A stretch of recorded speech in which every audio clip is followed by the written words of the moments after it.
George, the backdrop here is a new statistic, and Greg Valliere published it today, but many others have talked about it as well. It's all a lot of bond analysis against what appears to be $4 trillion of national debt. That's the new statistic, not 2 trillion, not 3 trillion, 444 trillion. What do you say to Wells Fargo clients who say, wait a minute, there's $4 trillion out there. That's a number we've never perceived. It's scary, Tom. The amount of debt that we're taking on is very significant. The amount of stimulus that you're seeing in the marketplace is something that we haven't really seen before. The 2008 crisis, you saw roughly $340 trillion in fiscal stimulus over a 2-year time frame. You're going to see $2 trillion over a 180-day period in this, so 6 times as much in stimulus.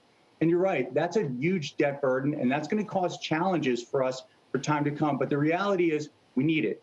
We need it right now. When you stop the economy, when you slow it down as significantly as you do, and you have the pandemic, this is the time to be adding the fiscal stimulus. So we're doing the right thing, both on the fiscal side and the monetary side. It's scary over the long term, but for the short term, we really need that to jumpstart the economy.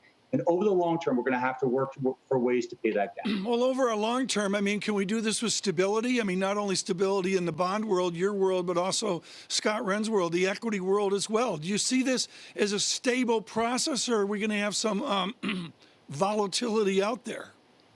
Yeah, we do think more of the volatility. Again, resilience is one of the key themes that we've talked about. Yeah, that's what we've talked about over both over our mid-year, and the idea that, you know, yes, there's a path back, but that path might be quite a bumpy one. And so you're going to see that within the stock market. Obviously, though, we do still see sort of a neutral positioning. We're slightly favored towards equities. We do think there's some good growth out there. Yeah. And are roughly forecasting about a 3% growth between now and year end.